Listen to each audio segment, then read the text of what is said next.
Good day! Hello everyone!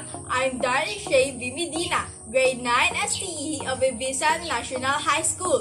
Today, I'm going to perform the Activity 2 in Science 9, Properties of Common Organic Compounds. The objectives of this activity are observe the properties of common organic compounds and relate these properties to their uses.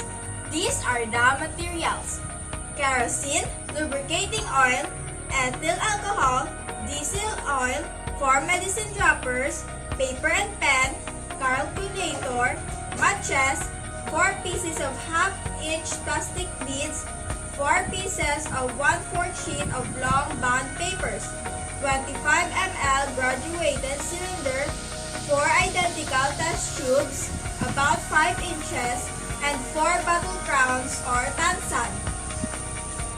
But, since I don't have a graduated cylinder, I used shot glass instead.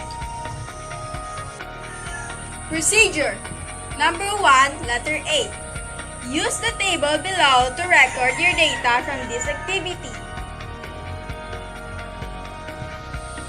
Letter B.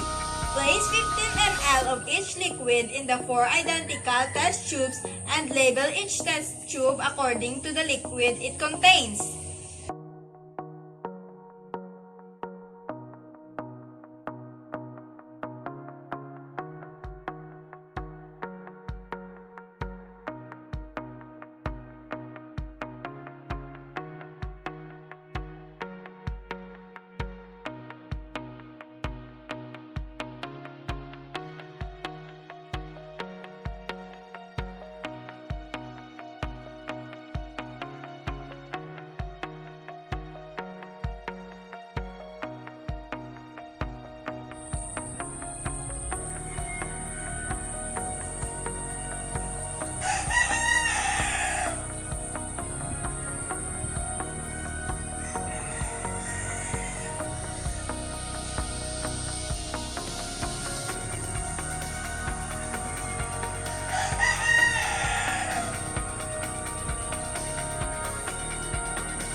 The odors of the kerosene oil and the diesel oil are strong, while the odors of the lubricating oil and ethyl alcohol are weak.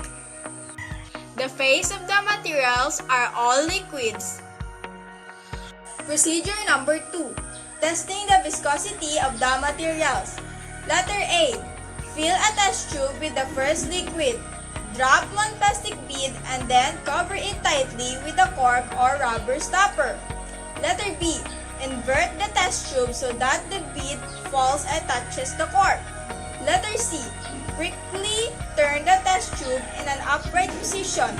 Determine the time it takes the bead to fall or reach the bottom of the test tube.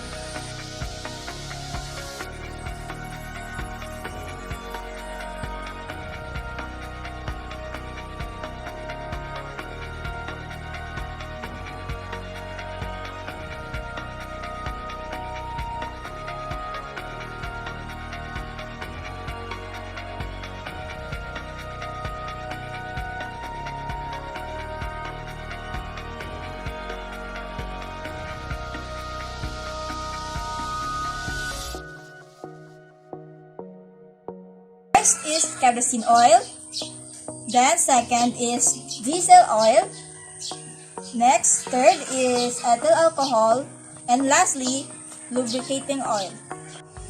Procedure number 3. Testing the volatility of the materials. Letter A. Using a medicine dropper, put 2 drops of each liquid material on the separate pieces of bond paper. Letter B. Record the time it takes the paper to get dry. This is equivalent to the time it takes the liquid to completely evaporate.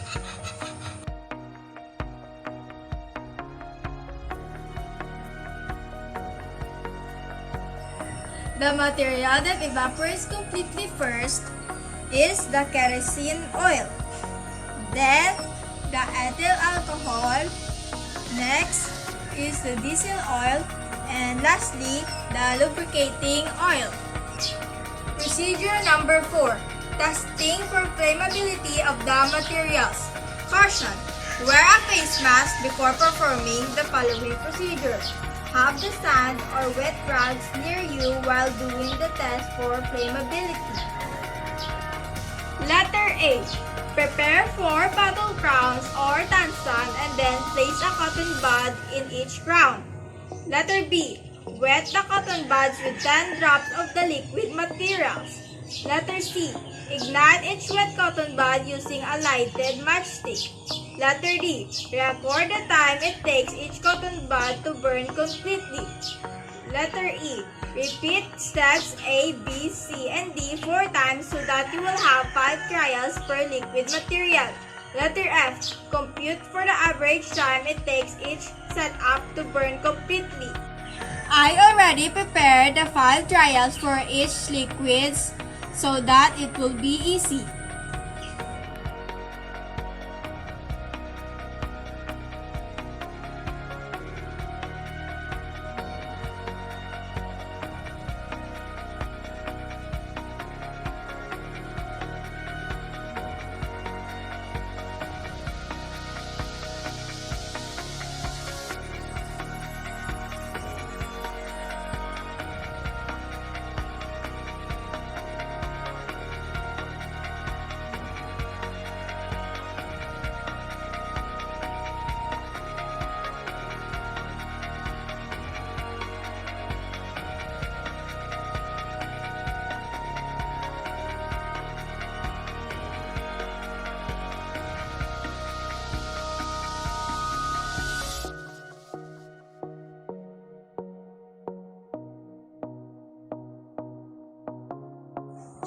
Based on the 5 trials, the flammable materials are kerosene oil and diesel oil, while the other 2 materials doesn't burn easily.